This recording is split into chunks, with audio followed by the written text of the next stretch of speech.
नमस्कार। First India के खास कार्यक्रम आमने सामने में आपका स्वागत है। इस खास कार्यक्रम में मुझे बहादुर शाह जफर की एक पंक्ति याद आ रही है, एक शेर याद आ रहा है। लगता नहीं है दिल मेरा उजड़े दयार में, किसकी बनी है आलमे ना पायदार में। कह दो इन हसरतों से कहीं और जा बसे, इतनी जगह कहाँ है दिले दागदार में।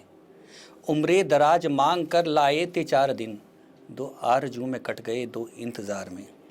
कितना है बदनसीब जफ़र दफन के लिए, 2 गज ज़मीन भी ना मिल सकी कुए यार में।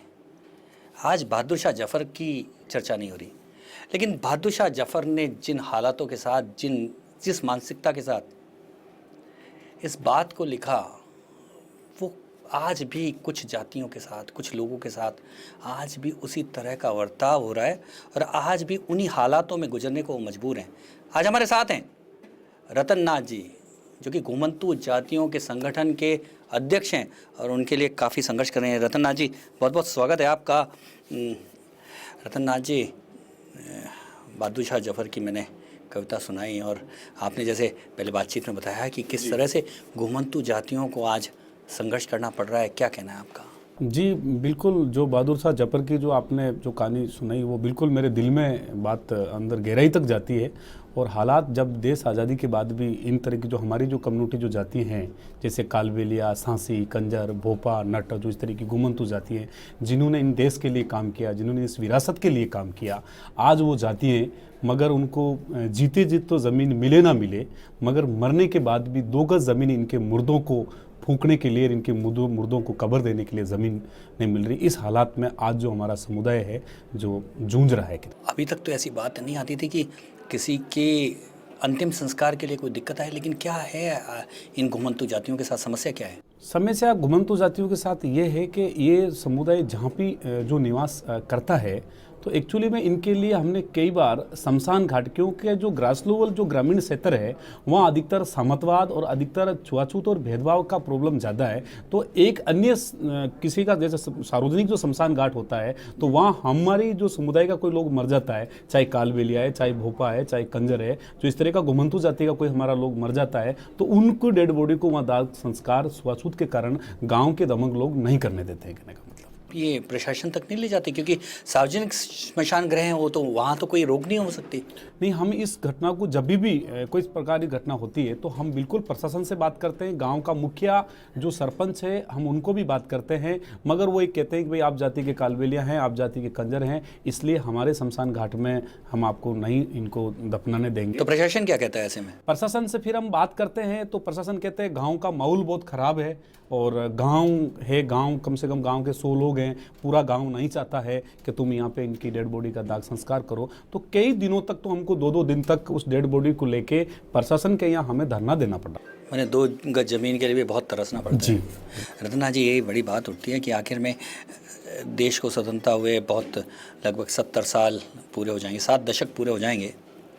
ऐसे में भी घुमंतू जातियाँ अभी भी घुमंतू क्यों हैं? पहले अधिकतर ये जो जातियां हैं जिनको देश में जब अंग्रेजों ने जब राज का काबिज हुआ तब एक काला कानून बनाया था, तब इन तरह की जातियों के लिए काला कानून बना दिया और इन्हें जराइम पेशा बना दिया। जराइम पेशा बना दिया था और काला कानून बना दिया कि इस गांव से इस गांव इन तरह की जाति, क्योंकि ये जातियों ने देश के लिए लड़ाई लड़ी, इन जातियों ने देश की विरासत के लिए काम किया, तो अंग्रेजों को ये लगा कि ये समाज में बहुत चतुर है, तो इस कारण इनके लिए अलग से काला कानून बना दिया कि भाई इस गाँव से इस गाँव नहीं जाएंगे, वो जब तक हुकूमत नहीं होगी तब तक ये नहीं जा पाएंगे। तो इस तरह से ये जो जाति है उस समय से पिछड़ी हुई है, तो शिक्षा का स्तर इनका पिछड़ा हुआ है, भूमिहीन लोग हैं, रहने के लिए इनके पास कोई जमीन नहीं है, कास्ट के पास इनके पास कोई जमीन नहीं, इनके जो सारे जो धंधे थे वो लगभग सारे के सारे फ्लॉप हो गया। जो इस देश में ट्रांसपोर्टेशन का, अभी तो बहुत सारे गाड़ी घोड़े हो गए, ट्रांसपोर्टेशन का जो काम करती थी वो एक तरह से बंजारा कम्युनिटी करती थी।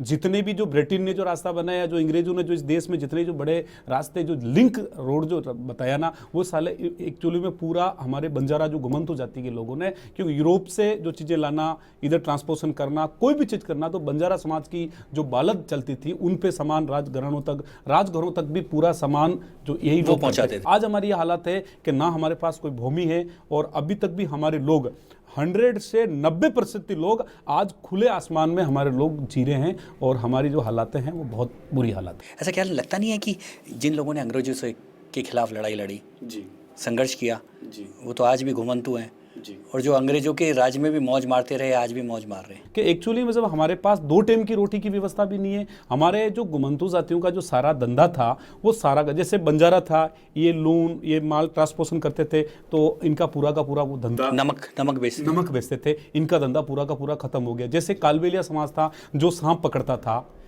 सांप पकड़ के अब सांप को नचा के गांव में मनोरंजन करके अपने परिवार का पालन पोषण करता था। फॉरेस्ट लैंड से पहले बांस, जो सूखे बांस होते थे, क्योंकि ग्रामीण क्षेत्र में बांसों पे मकान बना जाता था, तो बांस काट के लाता था और ग्रामीण क्षेत्र में ये ट्रांसपोर्टेशन करके लोग बेचते थे। अभी फॉरेस्ट लैंड से कोई बांस काटने नहीं देते जैसे पहले। अभी तो बहुत सारी घर घंटियाँ बन गई है। पहले एक हाथ घट्टी होती थी जो हमारी समाज के लोग लेके आते थे पहाड़ से जाके और उसकी कटिंग करके और उनको जाके बेचते थे। अभी नहीं उनको पत्थर निकालने देते। तो एक्चुअली में इनका आजीविका का जो साधन था सोर्स सारे खत्म कर दिए, पूरा सोर्स पूरा खत्म हो गया।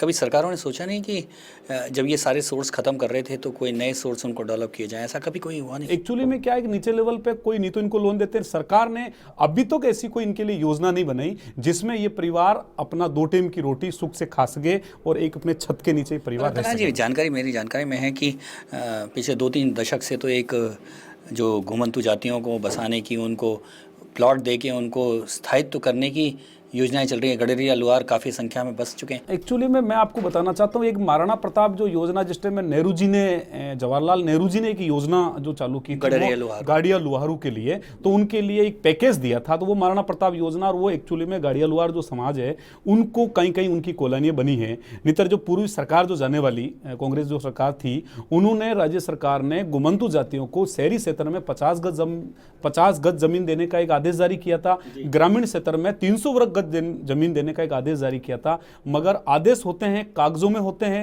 और कोई फायदा नहीं है। मगर रहने के लिए जमीन तो मिले ना मिले, मगर जब मरने के बाद अपने मुर्दों को फूंकने के लिए भी जमीन नहीं मिल रही है। अब बड़ी खबर छपी है राजस्थान की, यानी फ्रंट पेज की खबर। मेरे को एक चीज बताओ कि 23 लाख लोग आप बता रहे हैं, तो 23 लाख लोग कहीं स्थायी घूमने की स्थिति में, क्या है उनकी स्थिति अभी? जैसे अधिकतर हमारे लोग ग्रामीण क्षेत्रों में बसे हुए हैं, ग्रामीण क्षेत्रों में जहाँ पे बचे तो वो गौचर जमीन है जिसको सरकारी लैंड कहते हैं। वो जब चाहते हैं, अभी जब चाहते तब प्रशासन को कोई गांव के 4 लोग शिकायत दर्ज करते हैं, पटवारी जी तहसीलदार जी आते हैं, वो लोग रोते रहते हैं कि उनकी कोई अप्रोच नहीं, कोई उनका सुनने वाला नहीं, उनको हटा देते हैं। मैं भी कहना चाहता हूँ कि अभी अभी इन 1-1.5 साल के अंदर अभी तक 18 बस्ती जो 100 सवा घर की बस्ती थी उनको जो ध्वस्त कर दिया गया, जो 20-20 साल से बनी थी। अब वो लोग खुले कितने दिनों के अंदर? ये कम से कम अगला मेरे हिसाब से 1 साल के अंदर, ये 1 साल में, 1 साल के अंदर अंदर 18 तो बस्तियां हटा दी गई है अतिक्रमण के नाम पे, जहां हमारे पूरे के पूरी बस्तियां उजाड़ हो गई है। चाहे बूंदी में आप कहाँ गए वो लोग? वो लोग अभी भी बेचारे वहीं खुलों में कहीं रह रहे, वहां जा रहे हैं तो एक कानून एक्ट उसमें वो जेल चले जाते हैं, तो कहीं इधर उधर डेरे डाल के बैठे हैं। प्रशासन कोई व्यवस्था नहीं, प्रशासन का एक्चुअली में देखा जाए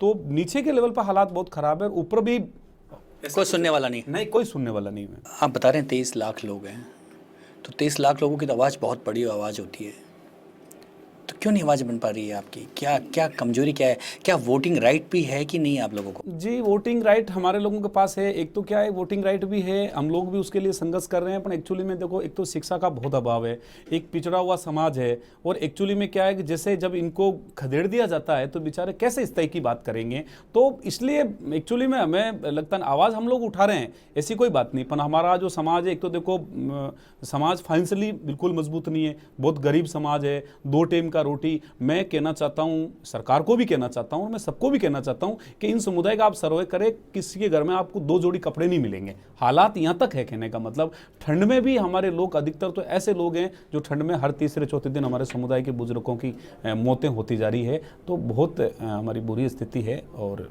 सरकार शिक्षा को लेके, शिक्षा के प्रसार को लेके इतना कर रही है, शिक्षा में काफ़ी आरक्षण भी दिया है और साथ में अनुदान भी दे रही है, तो क्यों नहीं आपके लोग उसका लाभ क्यों नहीं उठा पा रहे? क्या सर, लाभ तो देखो ऐसा है कि हमारी जो बस्तियां हैं वो मुख्य गांव से कोसों दूर है। मैं कहना चाहता हूँ सरकार की जो योजना है, यानी हमारी जहाँ बस्ती है उसके आसपास ना तो पीने का आपको हैंडपंप मिल सकता है, अच्छा, और ना जो रास्ता भी है तो जैसे पगडंडी की तरह है, मगर कोई मिड ट्रेल इस तरह का कोई रास्ता नहीं, पगडंडी की तरह है। और जहाँ हमारी बस्ती है वो उबड़ खबड़ जमीन में हमारी बस्ती है, कहने का मतलब। कौन बसाता है? तो वहाँ कौन बस जैसे अपनी मर्जी से बैठ जाते हैं, जैसे लोग कोई आते थे भूमा पे जैसे डगाते रहते हैं, हमारे लोग आगे आगे सरकते रहते हैं। बस हालात यह है, ना उनको पट्टा है ना कुछ है, बहुत बुरी स्थिति है। तो क्या लगता है रतन जी, क्या है मैंने जो आप तो काफ़ी लंबे समय से संघर्ष कर रहे हैं इन लोगों के लिए, क्या लगता है कमी कहाँ है, कौन कौन आवाज़ को ढंग से नहीं सुन रहा, क्या कारण है इसके पीछे? क्या कारण तो मैं एक बात को मेरे समझ में आया है कि एक्चुअली में जब इन समाज, ये हैंड टू माउथ समाज है, इनका कोई प्रतिनिधि करने वाला नहीं है, इनका कोई लुभाइंदा नहीं है, इनका कोई चुनाइदा नहीं है। और रही बात क्या है कि ग्रामीण क्षेत्र में छुआछूत, भेदभाव, सामंतवाद, अभी भी किसी को घोड़ी पे मत नहीं बैठने देना, अभी भी गांव में महिला अभी भी घोड़ी पे नहीं बैठने देना, गांव में कोई महिला निकलेगी तो चप्पल अपने हाथ में लेके शादियों में घोड़ी पे नहीं बैठ सकते? नहीं, हमारी शादियों में घोड़े में बैठते, पर ग्रामीण के अंदर गांव के लोग नहीं बैठने देते। मैं तो मेरा खुद का किस्सा कहना चाहता हूँ कि जब खुद की शादी हुई तो मेरे जो ग्रैंडफादर है वो समाज के थोड़े लीडर है, उन्होंने एक घोड़ा मंगवा दिया था, तो गाँव के लोगों ने एक्चुअली विरोध किया, घोड़ा बंधा रहा, एक्चुअली मुझे खुद को भी घोड़े पे नहीं बैठने दिया। खुद को भी नहीं? हाँ, खुद को भी घोड़े, जबकि उस टाइम में मैं थोड़ा तो बिना घोड़ी के? हाँ, बिना घोड़ी के ही फिर हम बनोली नहीं, बिना घोड़ी की बनोली निकाली गई पैदल चल के, जबकि मैं बालिग तो था पर इतना होशियार नहीं था।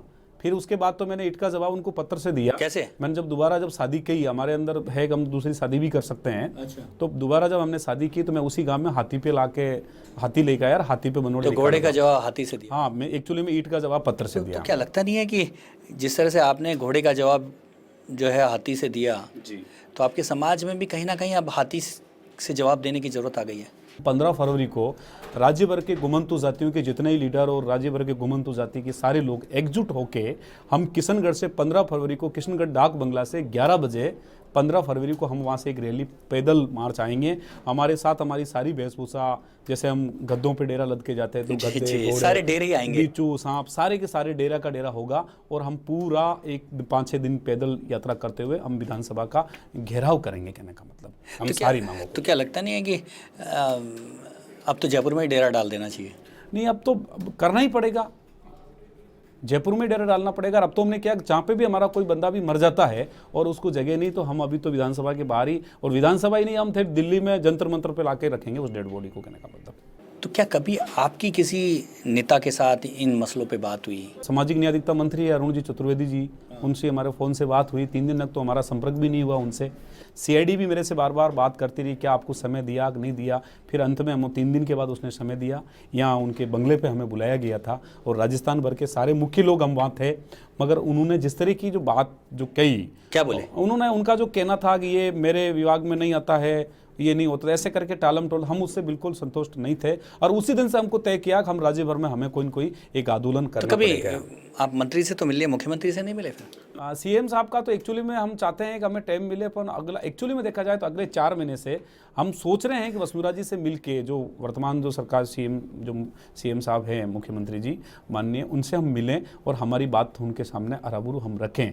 पर हमें लगता नहीं कि हमें उनका कोई अप्रूवमेंट मिल जाएगा और वो हमारी बात को। तो आप अभी तक वसुंधरा जी से मिल नहीं पाए? नहीं, अभी तक हम मिले नहीं। केवल इनकी सब संकल्प शुरुआत जब यात्रा थी तब देवगढ़ में ये 4 भुजानाथ से कार्यक्रम करते। अच्छा, जब ये मुख्यमंत्री नहीं थी तब हम मिले थे। उन्होंने कहा था कि हम आपकी समाज की बात भी रखेंगे, हम सब करेंगे। मगर बात भी क्या रखे, एक्चुअली में इन्होंने तो जो हमारे गुमंतु जाति के लिए जो पूर्वी गवर्नमेंट ने एक गुमंतु बोर्ड बनाया था, आप जो वर्तमान की सरकार है उस गुमंतु बोर्ड को भी खारिज कर दिया। उसके लिए कोई बजट नहीं, कोई बात नहीं। एक जो हमारा मंच था कि उस मंच पे हमारे दुख तकलीफों की बात हम रख सकते हैं, उन उजाले को भी एक तरह से उजाड़ दिया गया है। हमारे कई लोग उसकी दावेदारी भी पेश कर रहे हैं, पर सीएम साहब का बिल्कुल ही ध्यान उनकी तरफ नहीं है। रतन जी, क्या ये राजस्थान में ही घुमंतु जातियों के साथ ऐसी समस्या है, या देश भर में जो घुमंतु जातियां हैं उनके सामने भी ऐसी समस्या है? इस पर चर्चा जारी रखेंगे। अभी लेते हैं एक छोटा सा ब्रेक।